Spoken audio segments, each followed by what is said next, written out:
Gardener's World host Monty Don has weighed in on the backlash after Puffin Publishers opted to update the popular author's much-loved books. Roald Dahl's estate and publisher, Puffin Books, said works including The BFG and Charlie and the Chocolate Factory had been updated to be more suitable for modern audiences. Some of the changes to Dahl's novels include Augustus Gloop, from Charlie and the Chocolate Factory, which is now described as enormous, with the word fat removed from every book, according to The Telegraph. Other amendments include Mrs. Twit, from The Twits, is no longer ugly and beastly, but simply beastly. A threat to knock her flat in Matilda has become give her a right talking to. The Gardener's World presenter, 67, reacted to a Twitter post from Times Radio host, Stig Abel, who branded the move laughably pointless. He shared a screenshot taken from the 2001 edition of the novel, The Witches, compared to the 2022 edition. It read, "Don't be foolish, my grandmother said. You can't go round pulling the hair of every lady you meet, even if she is wearing gloves. Just try it and see what happens." The updated version read, "Don't be foolish, my grandmother said. Besides, there are plenty of other reasons why women might wear wigs, and there is certainly nothing wrong with that." Stig captioned the post, "This change to Roald Dahl is so preposterously, laughably pointless it makes you wonder whether the publisher is aware that fiction is an act of creatively making things up."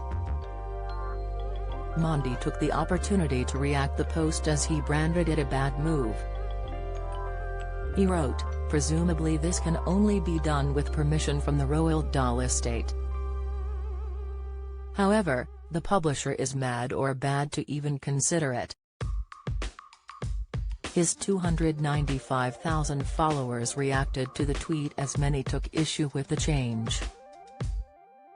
Sarah tweeted, "I am so sick of all this changing of narrative titles to accommodate the craziness of the PC, politically correct."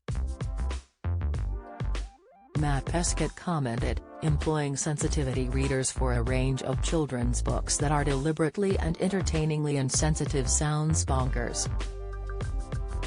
But I'm open-minded on whether removing negative connotations of fat could have some tiny impact on eating disorder diagnoses in a decade."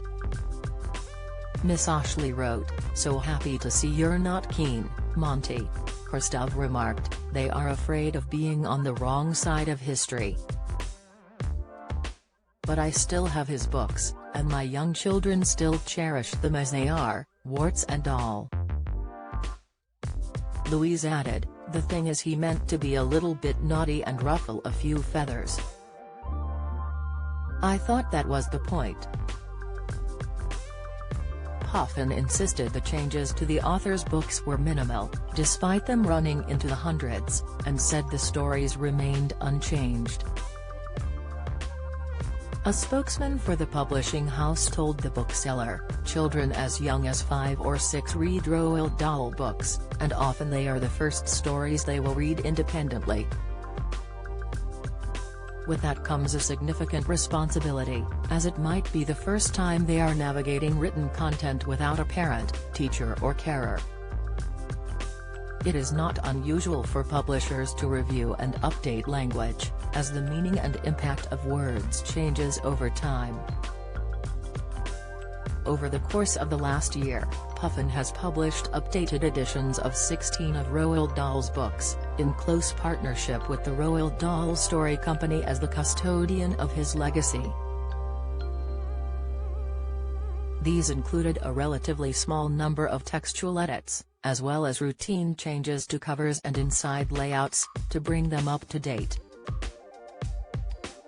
Gardener's World airs tonight on BBC Two at 8 p.m.